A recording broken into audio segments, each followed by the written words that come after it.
अस्सलाम वालेकुम स्टूडेंट्स, मैं हूं Huzaifa Rafi, teacher of chemistry at Kip school. आज हम डिस्कस करेंगे strategies, how to solve long question के उसकी क्या क्या स्ट्रेटजीज़ हैं, किस तरह से करके हम अपने लॉन्ग क्वेश्चन को इफेक्टिव बना सकते हैं। उसके लिए कुछ चीज़ें हैं जो हम यहाँ पे डिस्कस कर रहे हैं। If you consider that there is a sheet, आपको सबसे पहले तो ये पता होना चाहिए कि लॉन्ग क्वेश्चन की लेंथ कितनी होनी चाहिए।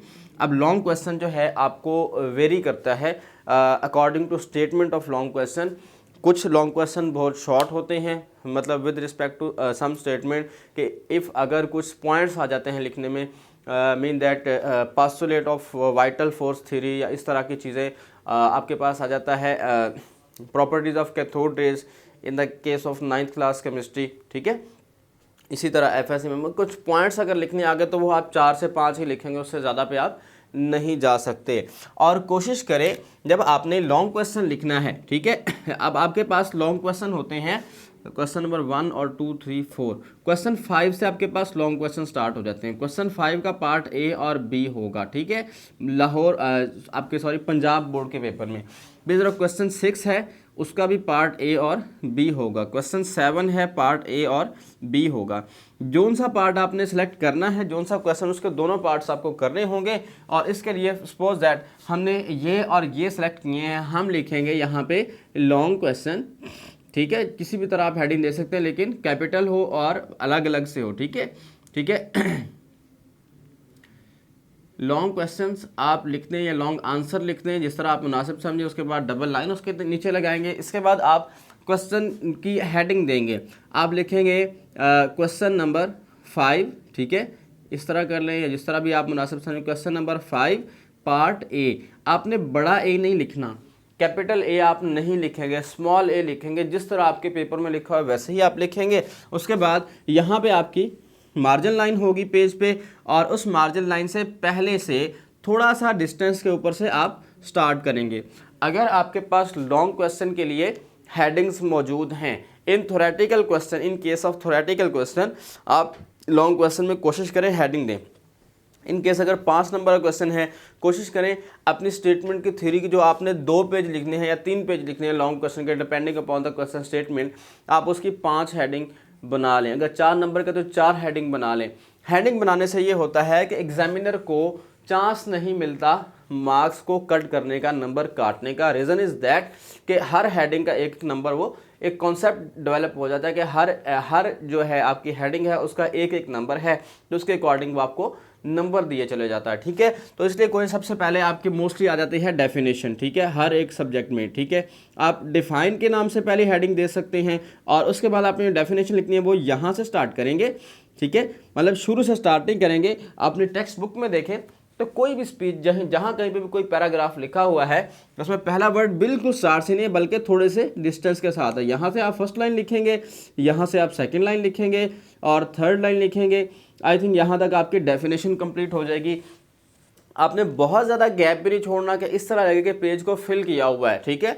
इस तरह एग्जामिनर को पता चल जाता है कि आपने पेजेस को फिल करने की कोशिश की है, और लाइन को यहाँ से और यहाँ से कंप्लीट रखने की कोशिश करें।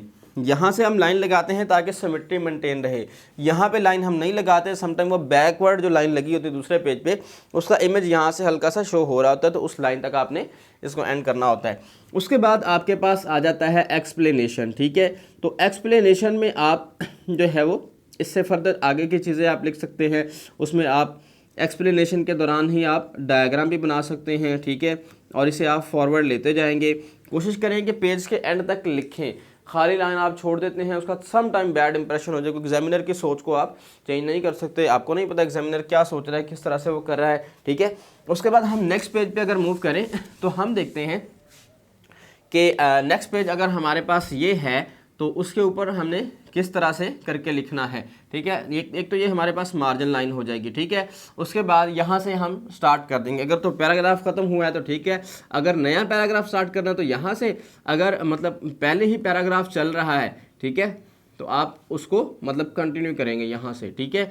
और कोशिश करें कि जो आपने डायग्राम बनानी है वो आप क्वेश्चन के दरमियान में ऐड करें।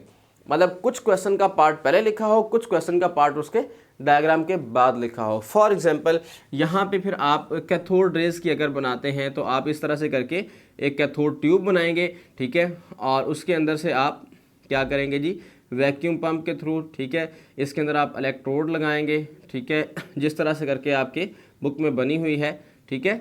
तो इसको इस तरह से करके आप इसमें बैटरी लगाकर डायग्राम बनाएंगे, उसके बाद से फिर आप लिखना शुरू कर देंगे, ठीक है।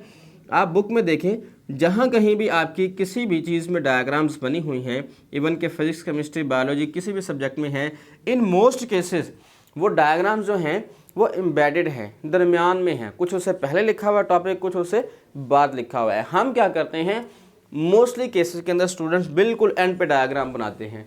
तो मतलब आपने यहाँ पे अगर क्वेश्चन ख़त्म कर दिया, सपोज है डायग्राम यहाँ नहीं बनाए, यहाँ पे आपने क्वेश्चन ख़त्म कर दिया है विद द स्पेसिफिक हेडिंग, ठीक है, तो नेक्स्ट पेज पे आपकी एग्जांपल होगी, मतलब सॉरी फिगर होगा, ठीक है। अब वो फिगर या डायग्राम आपके एग्जामिनर हो सकता है चेक कर ले, हो सकता है रह जाए, ठीक है।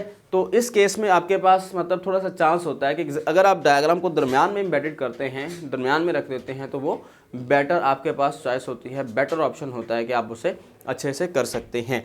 इसके बाद दूसरी चीज़ है कि आगे आप एग्जाम्पल की हेडिंग देंगे। लॉन्ग क्वेश्चन को आप अगर थोड़ा सा मैनेज करें तो ये आपको बहुत अच्छे नंबर दे जाएगा, ठीक है। इवन के 0.5 भी नहीं कटते सम केसेस में, या 0.5 कट सकते हैं मैक्सिमम, ठीक है।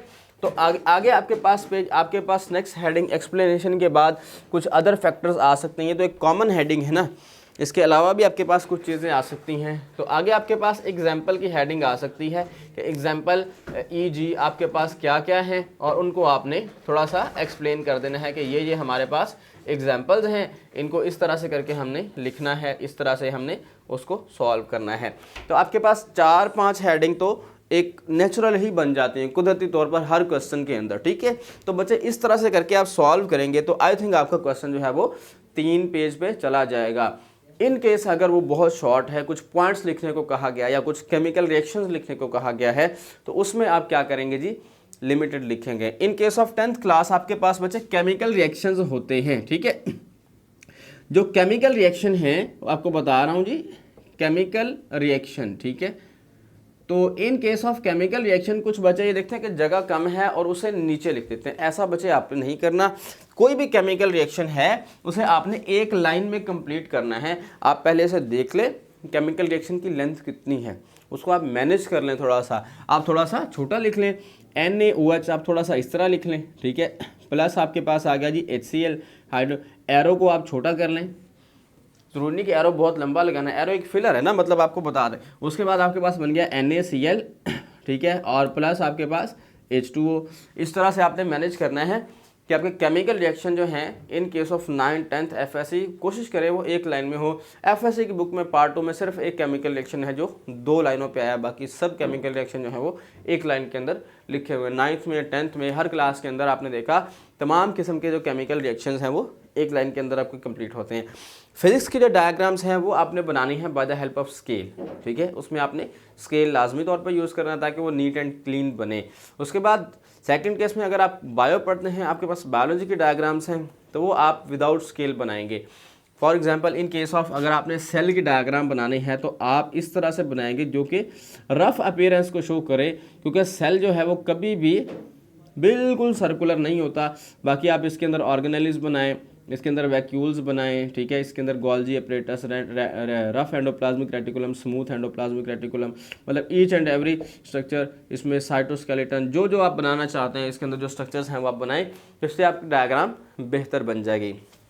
एक चीज़ है जी आपके पास कि आप डायग्राम किस तरह बनाएंगे। डायग्राम को बनाने के लिए आप डॉटेड लाइन इस्तेमाल करें। जब सर्कल अगर लगाना है डॉटेड लाइन से पहले लगाएं ताकि वो आपका एक इमेज बन जाए उसके ऊपर, ठीक है। उसके बाद से आप उसको सॉल्व करें जी। तो बच्चे ये आपके पास कुछ स्ट्रैटेजीज थी लॉन्ग क्वेश्चन को करने के लिए कि आपने किस तरह से करके अटैम्प्ट करना है। ख़ास तौर से मोस्टली बच्चे जो हैं वो डायग्राम नहीं बनाते लॉन्ग क्वेश्चन में, उनको चाहिए कि डायग्राम बनाएं।